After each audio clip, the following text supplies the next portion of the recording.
Hello, everybody. Today we have an invited speaker, Dr. Suresh Neethirajan. He's an engineer, a scientist working in precision livestock farming. But I would like, Suresh, that probably you introduce yourself and tell us a little bit about your background.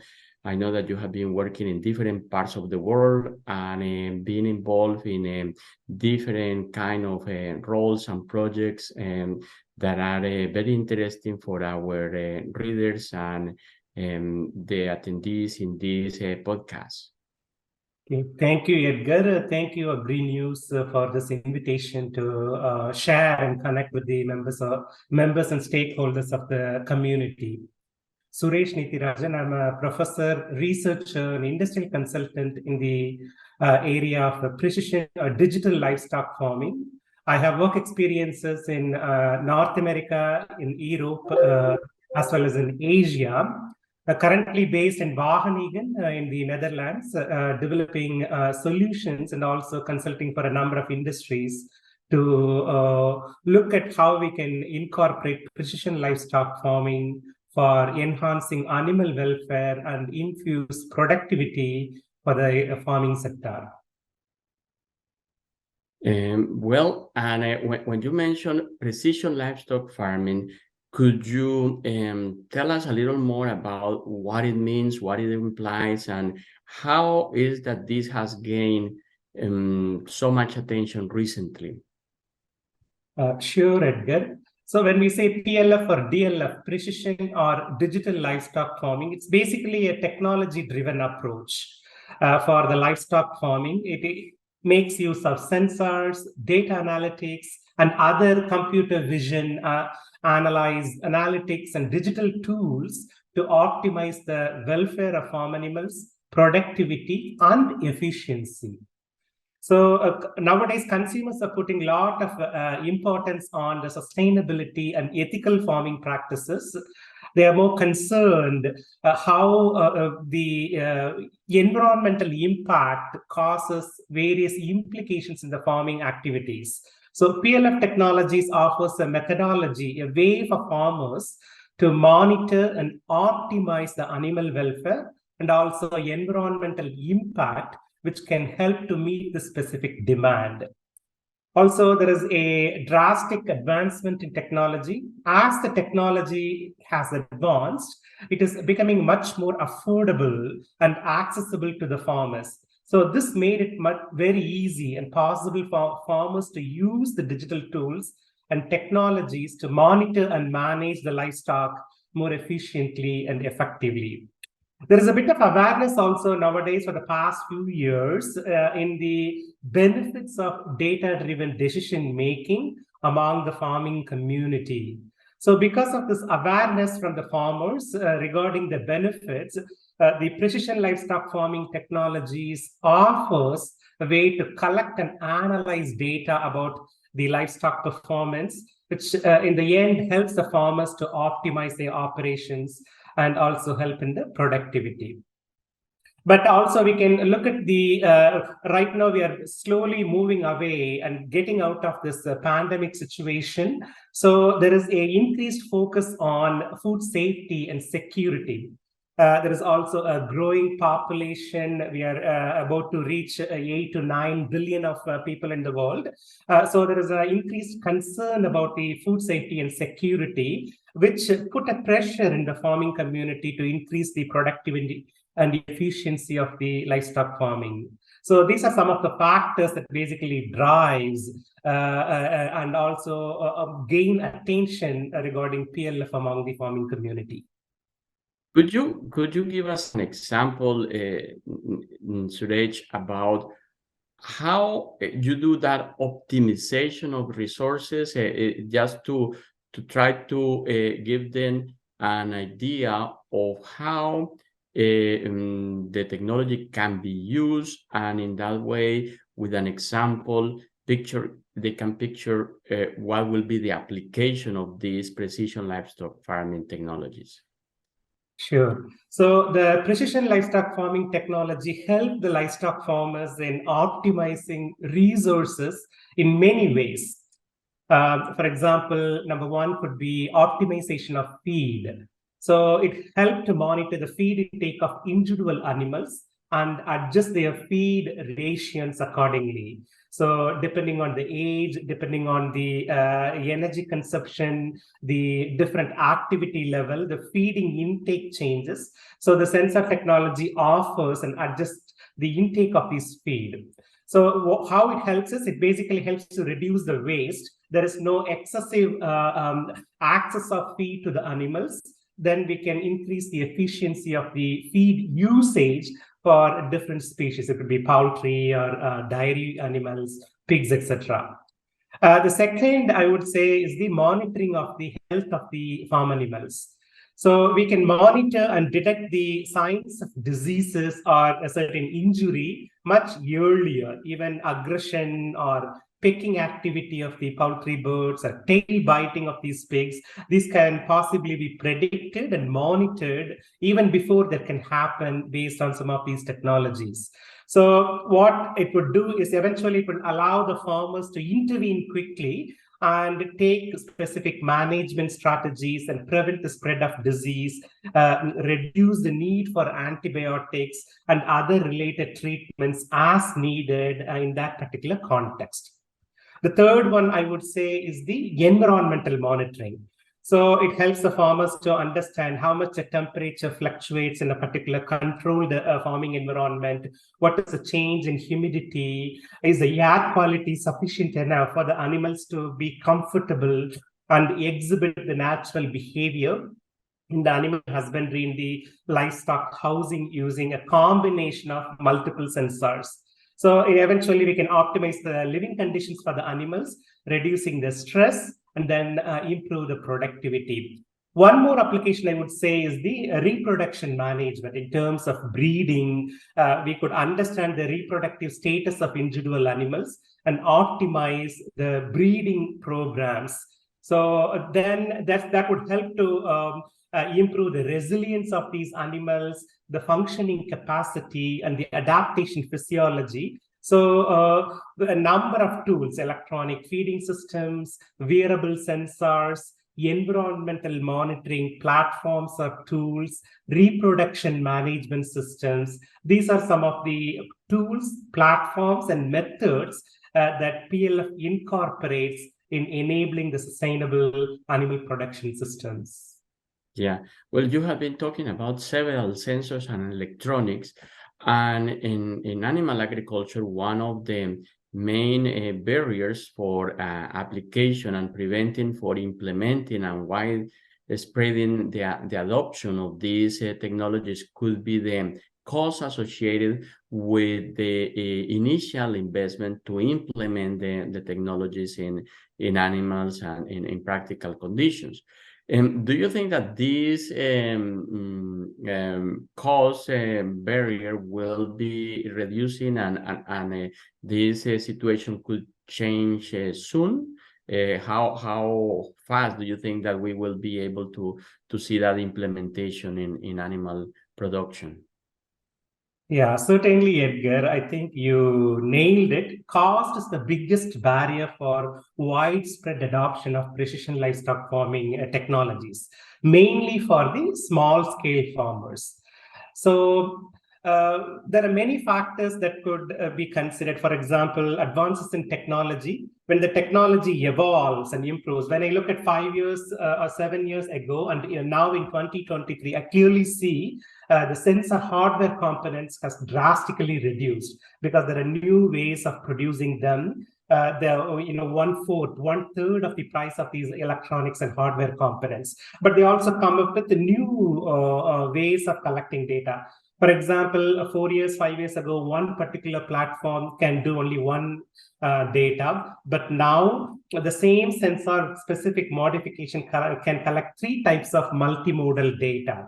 So there is a possibility to bring down the cost associated to it. The second one I would say is the increase in demand.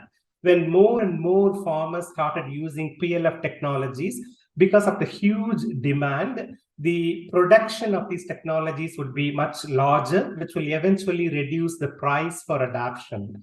So farmers would possibly be able to access these tools in terms of collecting new data for developing critical insights about these animals.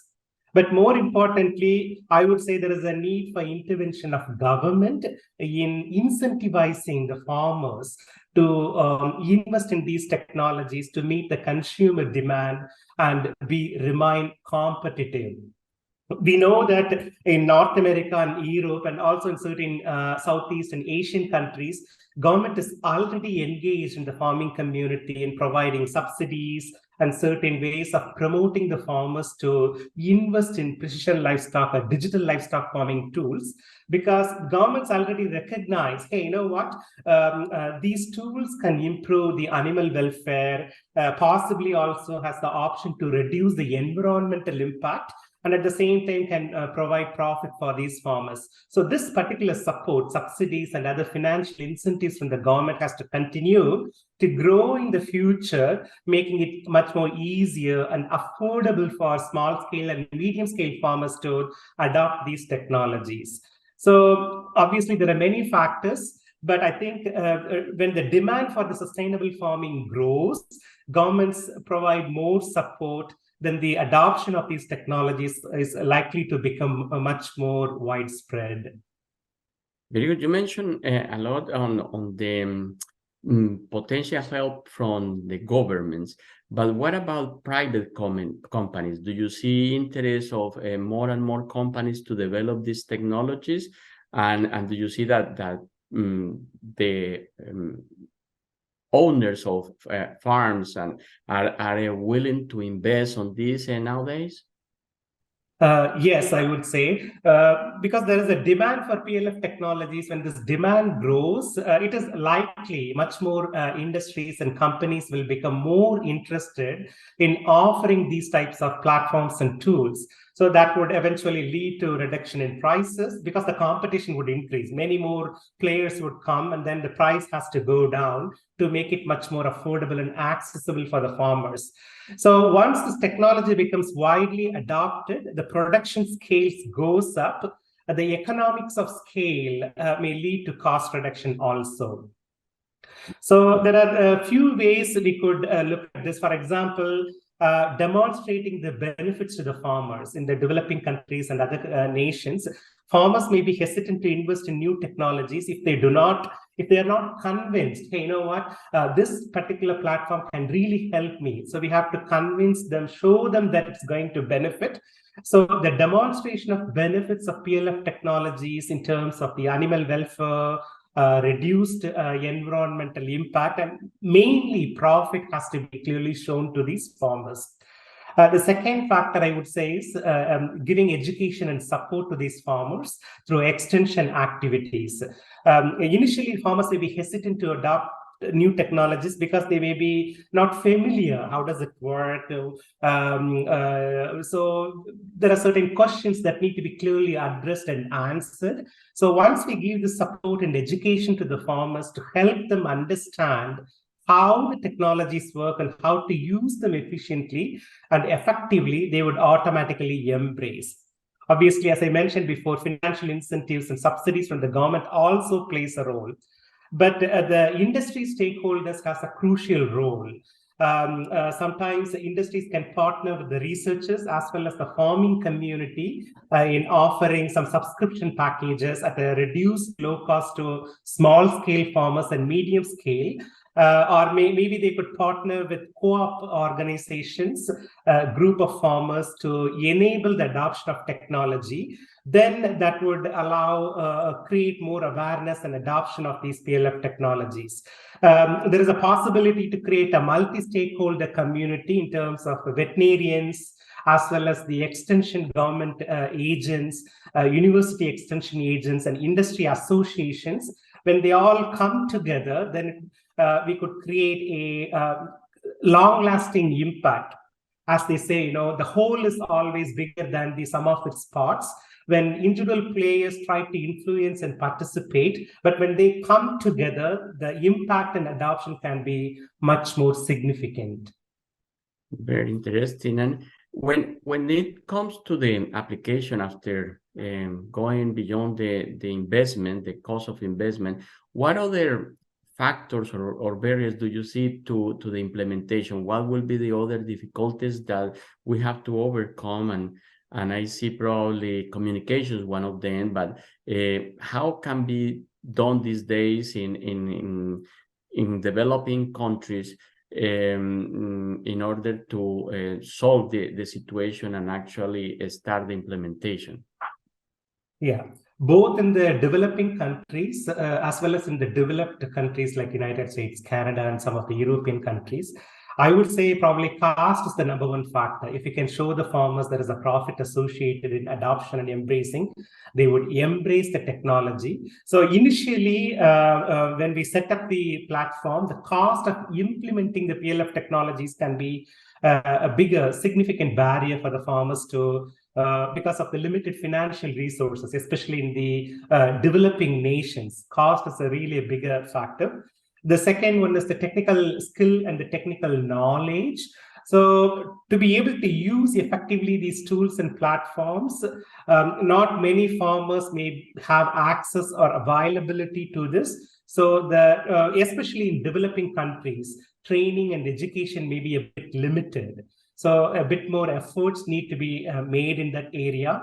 The third factor I would say is the infrastructure. For example, in the developing countries, access to high-speed internet connectivity, even access to power, electricity may be a barrier. So that could possibly be a challenge in remote or even rural areas in the developing nations. The fourth one I would say is a data privacy and data security. Sometimes farmers may have a concern. You collect all of these data about me and my own animals and my own farming, but you are not willing to share. What do you do with this? So these questions need to be clearly addressed through an inclusive approach, by a citizenship-based inclusive approach, and alleviate the concerns about security and privacy, so the concern can be overcome among the farmers. There may be other factors such as limited access to capital or the principal investment fund, or in developing countries, there may be certain political instability. Because of that, the whole structure may take longer time for adoption of these technologies. But we have to consider a comprehensive way of looking at this PLF technology adoption that could address not only the technical, but more importantly, the economic and the social barriers. Once we have a collective, holistic solution, then it may be easier for farmers to make use of these technologies. So there are a few ways we could look at it in addressing these limitations and promoting the broader adoption in the developing countries. Obviously, education and awareness raising campaigns. So nowadays, even in developing countries, farmers have access to mobile phones, smartphones. So using those and other methodologies, we could focus on generating awareness about technologies to the farmers. Eventually, working with the government to develop appropriate infrastructure so that power and internet connectivity can be made available, and addressing the data privacy and security concerns, and certain amount of financial support, certain subsidies, or certain way of token way of encouraging the farmers to use these technologies. So these are, for example, it could be a research grant, or it could be a small-scale grant or a subsidy that could offset the initial principal investment cost in implementing these technologies. So those are some of the approaches government can also play in encouraging the use of technologies such as precision livestock farming to the farmers. And Suresh, you have been mentioning several of the applications. One of those could be related to health and prevention of treatments that probably are not necessary. And when we talk about monitoring individual animals, then you can be more precise and probably reduce the application of antibiotics. That is a common tendency nowadays. I want to ask you if there is an experience to know how significant is the cost reduction and also the factor of reducing antibiotics in production systems. Yeah. So the exact cost reduction will depend on many factors. For example, how big is the farm? What's the size of the farm? What type of animal species are being grown in the farm? Is it a poultry, pig, laying hen, broiler, dairy cow, beef? What is it being grown? And also, more importantly, what specific precision livestock farming technologies are being used? Is it a wearable sensor or a computer vision, or what kind of data collection platforms? Because it's so multifactorial, we have to look at how it is being adopted, these technologies, in relation to the usage of antibiotics and the consequences associated to it. But based on my own personal experiences and also conversations with farmers and research community and industrial stakeholders, I can say with confidence that the use of digital and precision livestock farming technologies certainly lead to significant reductions in the use of antibiotics. Eventually, this causes a reduction in the risk of antibiotic resistance, or AMR, antimicrobial resistance, and the associated health risks for these animals. For example, maybe if I have to create an analogy for human beings, I go to a medical doctor because I have a flu. The doctor gives me a certain medication. And you go, he gave maybe the same medication, the dosage differs. Now, so because of my body weight, my previous medical history, all of these factors taken into account. But generally, so far, what we have done with the animals is we have taken a group approach in terms of recommending these medicines to these animals. Now, with the availability of digital precision livestock farming, individual animal care is possible. We know clearly in the 3 or 4 year track record of the medical history of the dairy cow, or few months of laying hens, we know how much each and every individual animal has consumed, what is the changes in the behavior. All of these small subtle signs are taken into account in making those recommendations for precise medicine, precise nutrition, precise health approach using precision livestock farming. But the initial investment made by the farmers when they acquire these new technologies depend on many factors also. For example, small-scale farmers, obviously, they have a bigger challenge. But over a period of time, perhaps in a year or 2 years down the road, depending on the size of the farm, they can actually recover the principal capital investment costs. So the benefits of the precision livestock farming technologies may not always outweigh the initial investment, but farmers may need to carefully consider the costs and benefits before adopting these technologies. So the cost associated in terms of savings in using the precision livestock farming technologies for individual assessment of health parameters may be significant, but also depend on a lot of factors. So farmers has to consider these and seek support in terms of offsetting the initial costs regarding the antimicrobial resistance.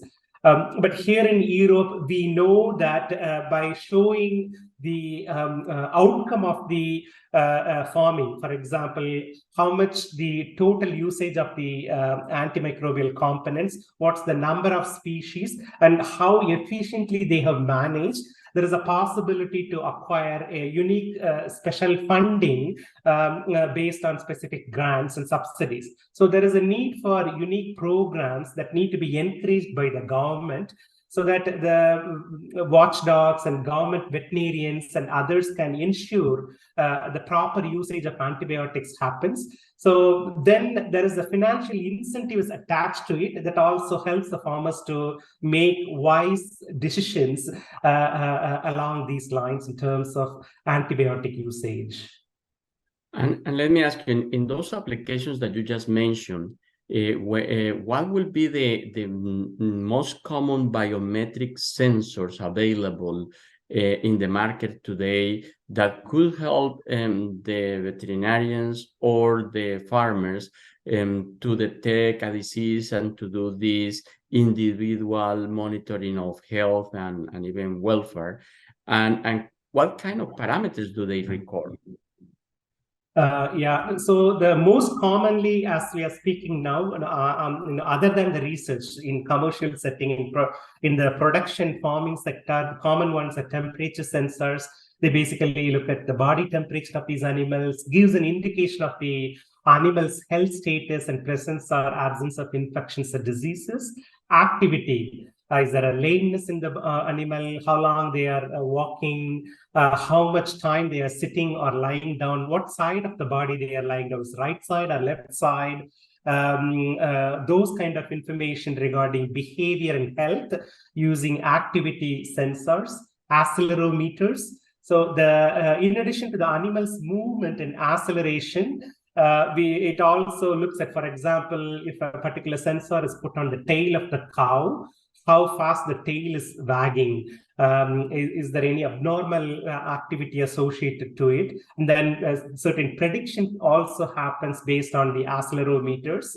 Heart rate. Nowadays, we can put some sensors on the cows and pigs to measure the heart rate. So it gives an indication of the stress and also overall health. There are also ECG monitors available. They are not so readily wearable, but in a quick assessment, these platforms can be made access to these animals in measuring the rhythm, how fast and how slow the rhythm changes. That provides an indication of the overall health. Respiration sensors are also becoming common now. So how fast the lung capacity of these animals are, especially dairy cows and sometimes in pigs, but not so much in poultry. Because poultry, we do a per flock approach. Individual animal wearable sensor is not practically feasible. So there is a lot of development happening in the computer vision and machine vision based data collection for the poultry layers and other birds. Rumination sensors for cows is also quite common. So how much they chew, how much feed they intake based on the rumination capacity. There are also commonly available body condition score sensors. So these sensors, what they do is they measure the condition score, how good they are they meeting the matrices or away from the specific threshold, and make a judgment and assessment about the overall health. Also the nutritional status, are they taking feed properly, are they gaining weight in systematically in a period of time. Nowadays, we also there are tools available made available by the industry for the farmers. These are actually cameras installed in the farming systems, just without touching the animal. By collecting videos and images, we can actually weigh the body of the animal. So these are non-invasive measurement of vital signs, body weight. There are also tools currently looked at in China as well as here in Europe in farming to measure the mental status or the emotions of animals. So there is a comprehensive, integrated, fusion-based, multimodal platforms are slowly becoming commonplace in the precision livestock farming, animal husbandry. Well, all those are very interesting and a lot of innovation in that area. But among all these electronic sensors, and I know that you have worked with many of them, which ones do you feel that will be the ones that will have greater applicability that from both from the economical standpoint and also from the quality of the information? Which ones will be the ones that you will select and you see that have more future of applications? Sure. It depends on many factors. For example, the sensor I'm going to use in the dairy animal is not applicable for sheep or in chicken or laying hens. So the type or the species of the farm animal dictates what is the precision livestock farming technology one has to use. Also, specific needs of the farm. Sometimes the context and the needs would change. So there need to be a clear conversation with the farmers and producers to see what is the long-term production capacity and the vision of these farmers. And of course, we have to look at the availability of resources. How big is the farm? Is it a medium size or small size? How many number of animals are being grown over a period of time? Some are very commonly used, as I said, temperature sensors, which is very easy, rugged, and they have a very long shelf life, so they can be very easily used. A great applicability in livestock farming than others, both from an economic standpoint and also the quality of information we get. Because just by shining a light on the skin of the animal or the facial features, such as eye and the snout region, we can acquire the thermal scores, and we can make a practical choice in terms of a disease for the farmers. Activity and accelerometers are also can provide valuable insight. They are becoming more and more cheaper. Collar-based, ear tag, leg-based sensors for cows and pigs. But for birds, we are using computer vision-based activity tracking monitoring sensors. So rumination, nowadays there are also pills available. We can make the cows swallow certain pills. Over a period of time, these pills get ejected into the cow dung. Not widely used. They cannot be practically used for a large number of animals. If the veterinarians find certain animals need a specific immediate attention, those are for a specific use case scenario, those recommendations can be made.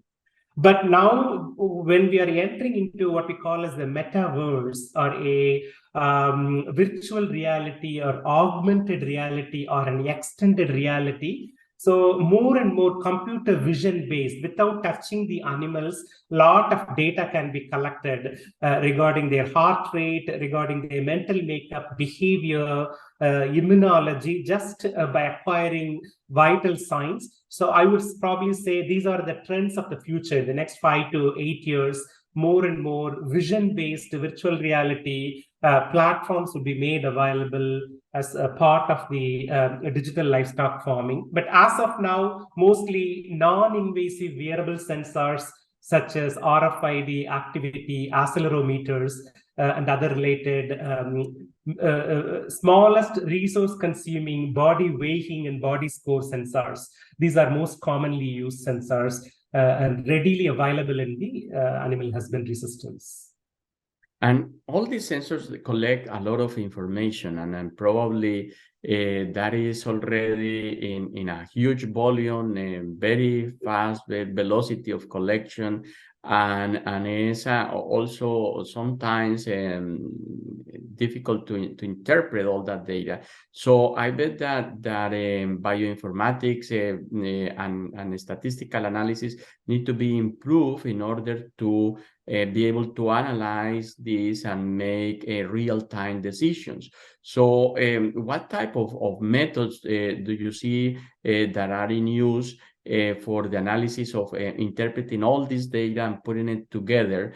And what are the limits of adoption of those technologies? How far is that going on also on analyzing the big amount of data that is collected with all these sensors? Yeah. So there are a few limitations for sure in terms of interpreting the information we collect through biometric sensors and other tools in real-time decision making.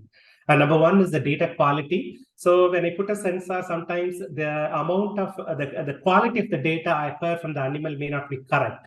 For example, if a heart rate sensor is placed on cows, if there is a little gap between the skin and the sensor, then the data is prone to error. The accuracy and the reliability of the data collected through biometric sensors can also be affected by not only the placement of the sensor, but the behavior of animal. Pigs, they can go chew and make it a mess, or the hens can peck them. And the environmental conditions, the change in the humidity, temperature, lots of dust, that also affects. If I'm acquiring a sound signal prone to error because of background noises and so on. So this is like a very inaccurate and incomplete data, which can definitely impact the quality, the reliability of the insights we are going to generate based on data analysis.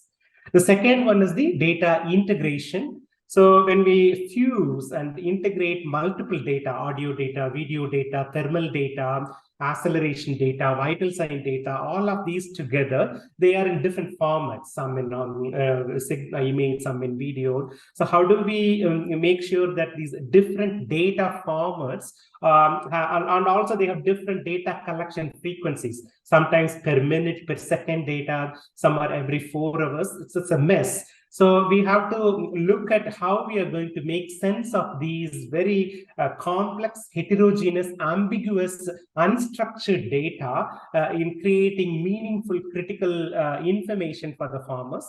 So we have to generate a complete and accurate picture of animal health and behavior using very clear artificial intelligence-based algorithms, a decision support recommendation system based on specific protocols and methodologies using computer science. The third one is the data analytics. So when we get large amount of data from biometric sensors and also other sensors and computer vision sources, very challenging and time consuming. Sometimes it could be terabytes of data in few hours. But for small scale farmers, this will be overwhelming. They do not have all the resources or expertise to analyze the data effectively. So to optimize the real-time decision support based on the collected data and information, we have to consider the precision livestock farming to be processed and analyze the data in a real time. So can we be able to upload this in the cloud? So there is a certain platform that can, irrespective of the format and the frequency changes, can it analyze what sort of insights that can be developed regarding the animal health and behavior and physiology for informed decisions about the management practices. So big data play a huge role in providing a wealth of data for training machine learning algorithms and developing predictive models for the health and behavior.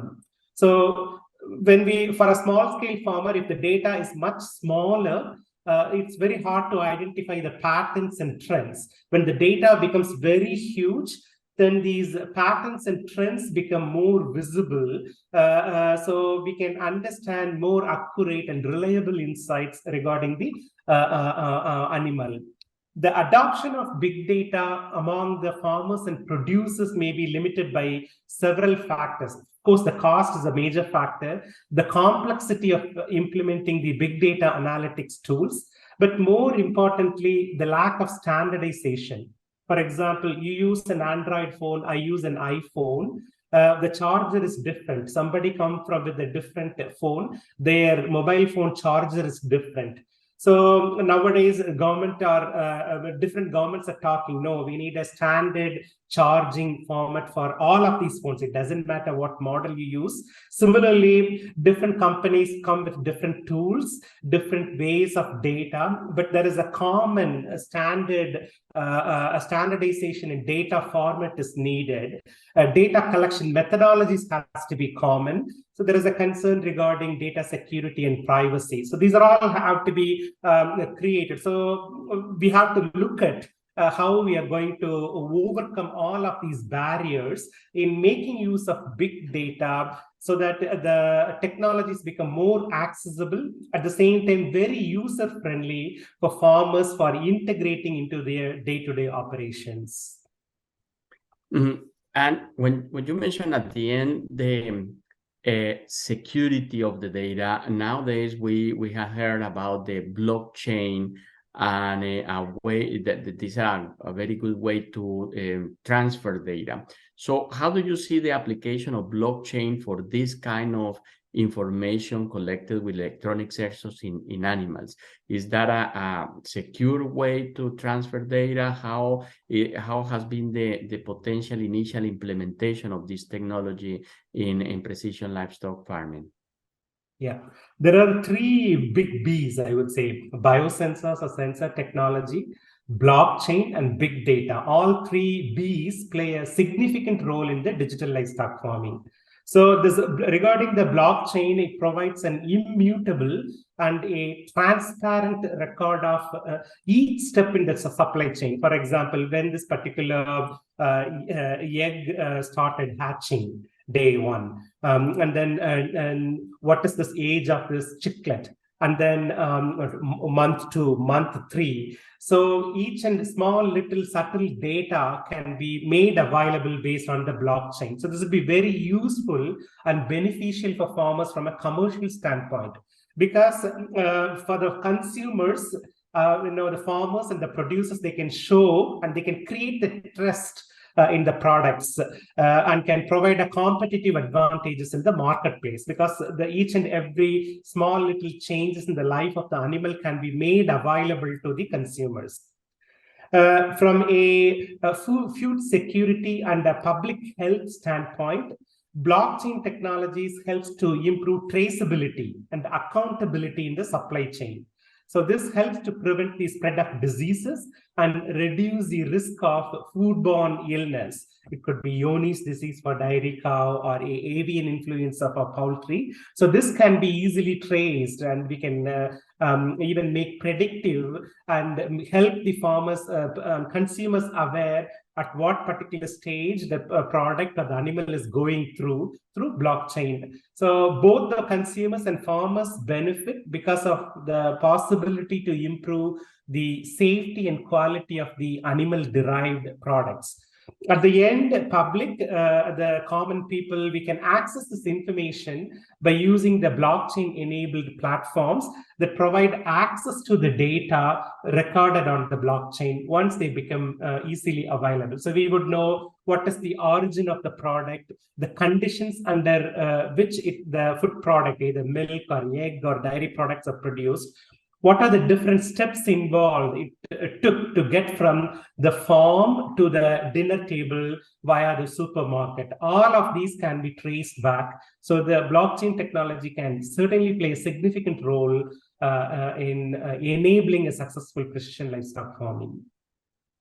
Yeah, well, despite all these great ideas that you shared with us today, you also have mentioned in your articles that people can read in NutriNews International that the implementation of precision livestock farming is still in the early stages, and there are many details to overcome and also rectify issues, and potentially then there are more things to do. And what are your final thoughts and that you can leave us with a message for the people that want to apply these technologies, for the governments that are looking at helping in their implementation? What will be the message that you would like to do? And I bet that we will have you in future webinars and other articles in our magazine. But leave us with a final message for people that are interested on this topic. Sure, Edgar. So the one word, if I have to answer this question, is one planet. We all live in a one planet where multiple people come together, the government, public, producers, technology companies. We all play a role in creating the food and at the same time enriching the quality of the lives of these farm animals. So governments, they have to play a significant role in supporting the development and implementation of this digital precision livestock farming technologies by providing a very good funding and resources to support research and development for universities and other research organizations. Of course, the industries, and subsidies and incentives to farmers. At the same time, government has to develop regulatory frameworks. Because of lack of standardization, they have to come up with the ethical regulatory framework that would make sure the safe and the ethical use of these technologies for everyone. Producers and farmers, they can contribute by embracing and adopting these technologies, but at the same time by working to integrate into the management practices. So first, initially there is a little bit need of investment in these technologies. Large-scale farmers, they have to spend some money for training their workers and other staff to use this technology. But at the same time, they contribute in improving the health and welfare of these animals.